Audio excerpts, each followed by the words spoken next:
Assalamualaikum warahmatullahi wabarakatuh. Bismillahirrahmanirrahim.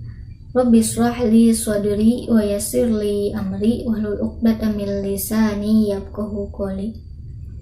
Allahumma sholli ala sayyidina Muhammad wa ala ali sayyidina Muhammad. Alhamdulillahirabbil alamin. Anak-anak semua, kita dapat bertemu kembali pada mata pelajaran ilmu tafsir di kelas 10 agama 1. Apa kabar anak-anak semuanya? Semoga kita semua senantiasa diberikan kesehatan oleh Allah Subhanahu wa taala, baik lahir maupun batin. Yang sedang sakit, semoga Allah Subhanahu wa taala sembuhkan, dan yang sedang ada kepentingan, semoga Allah mudahkan segala urusannya.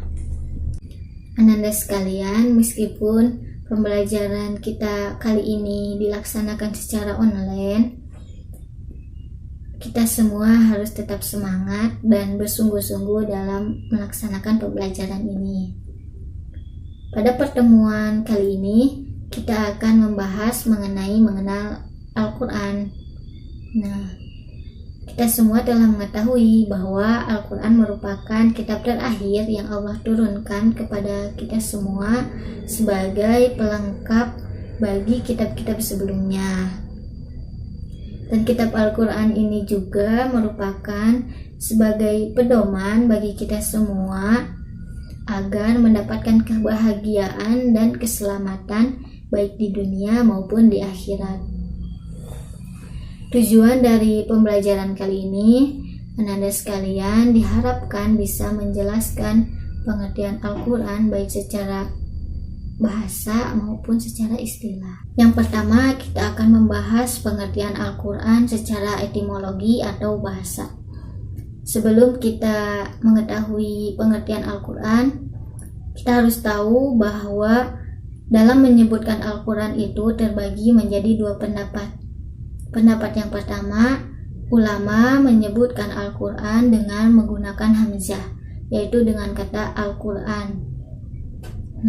Pendapat yang kedua, ulama menyebutkan kata Al-Quran tanpa menggunakan hamzah, yaitu dengan kata Al-Quran.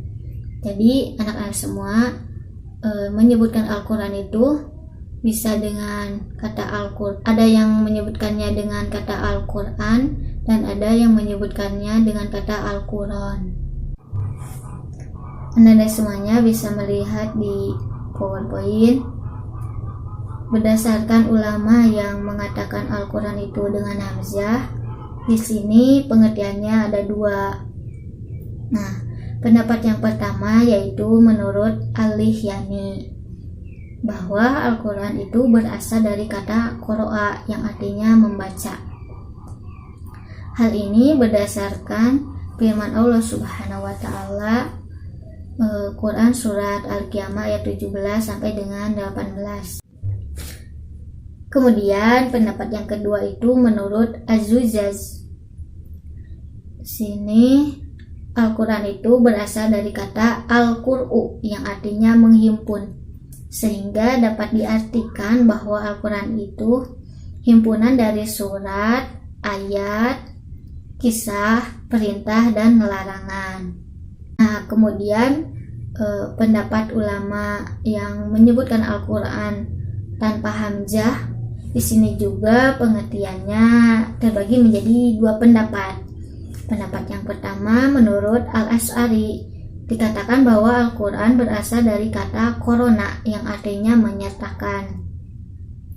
Hal ini karena Al-Quran menyertakan di dalamnya ayat, surat, dan huruf-huruf. Dan pendapat yang kedua itu menurut Al-Faroq, Al-Quran berasal dari kata qoro'in yang artinya tanda atau penguat. Hal ini karena menurut mereka ayat yang satu dengan yang lainnya itu saling menguatkan. Kemudian pengertian Al-Quran secara terminologi atau istilah. Di sini ada dua pendapat. Yang pertama itu menurut Mana Al-Qotton. Anak-anak semua bisa melihat dan membacanya. Di sini dikatakan bahwa Al-Quran huwa kalamullah al-munazzalu ala Muhammadin sallallahu alaihi wasallam al-muta'abbadu bitilawatihi. Nah, Al-Quran huwa kalamullah, artinya Al-Quran adalah kalam Allah. Al-munazzalu, yang diturunkan, ala Muhammadin sallallahu alaihi wasallam, kepada Nabi Muhammad sallallahu alaihi wasallam. Al-muta'abbadu bitilawatihi, dan membacanya itu sebagai ibadah. Pendapat yang kedua menurut pakar usul fikih dan bahasa Arab. Bisa dilihat di sini dikatakan Al-Quran huwa kalamullah al-munazzalu ala nabiyyihi Muhammadin sallallahu alaihi wasallam. Al-muta'abbadu bitilawatihi al-manqulu bitawaturi al-maktubi fil masohifi min awali suratil fatihati ila suratin nas. Artinya, Al-Quran huwa kalamullah, Al-Quran adalah kalam Allah. Al-munazzalu ala nabiyyihi, yang diturunkan kepada nabinya, yaitu Muhammadin sallallahu alaihi wasallam. Al-muta'abbadu bitilawatihi, membacanya adalah ibadah. Al-manqulu bitawaturi, diturunkan secara mutawatir. Al-maktubi fil masohifi, dan ditulis pada mushaf. Min awali suratil fatihati, dari mulai surat Al-Fatihah, ila suratin nas, dari sampai surat An-Nas, ila suratin nas, sampai surat An-Nas. Nah, alhamdulillahirrabbilalamin, kita sudah membahas pengertian Al-Quran baik secara bahasa maupun secara istilah. Kali ini ada sedikit tugas untuk anak-anak semuanya.